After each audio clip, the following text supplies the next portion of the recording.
Thank you, Mr. Speaker and members.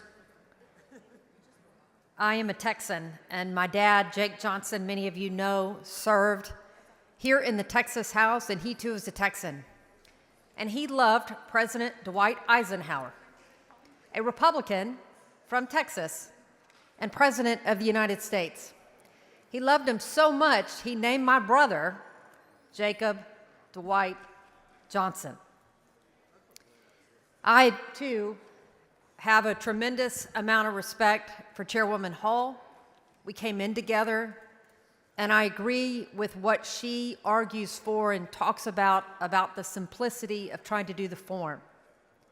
I know that her heart is right when she says that she doesn't want children to miss school and that she's trying to make it easier for those things to happen to ensure that they can't get there or that they can get into school and not be delayed because of the form. What worries me is what's the message we're sending from here with regard to public health or whether we believe in vaccines.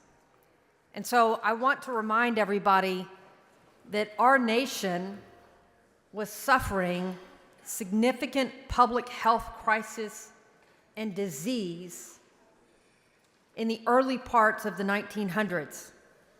And it was President Eisenhower who used the power of the bully pulpit and the White House to praise individuals like Dr. Jonas Salk, who had come up with a vaccine on polio.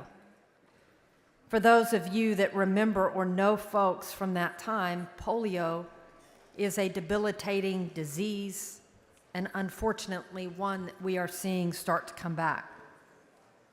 The president published this statement in 1955, and he said, "I want to caution the people of our nation about two things. First, no vaccination program can prevent all cases of the disease against which it is directed. Let us not forget that Dr. Francis reported the polio vaccine as used in the 1954 field trial was found to be 60 to 90%, not 100% effective in the field trials last year. Today, we hear many people criticize vaccinations and say, well, they're not 100% effective. Why are you relying upon them? And this is no different from where our nation was when we began battling public health crisis with immunization and vaccination. Mr. Speaker.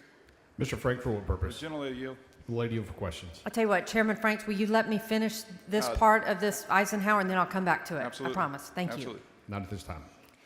President Eisenhower then went on to say, quote, "Second, although the manufacturers are now moving towards full-scale production and distribution of this vaccine, it will take them varying periods of time to retool to meet the revised production standards.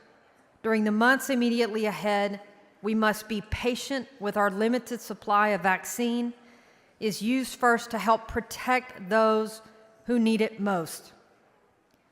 Every parent and every child should be grateful to those scientists who have been working without rest and without relief during recent weeks to find answers to the problems that are causing the delay. They have found these answers, and another battle in the continuing fight against polio has been won." In my view, that is great leadership from our government. To tell parents, and let's not forget when we talk about immunizations, we are predominantly talking about protecting children.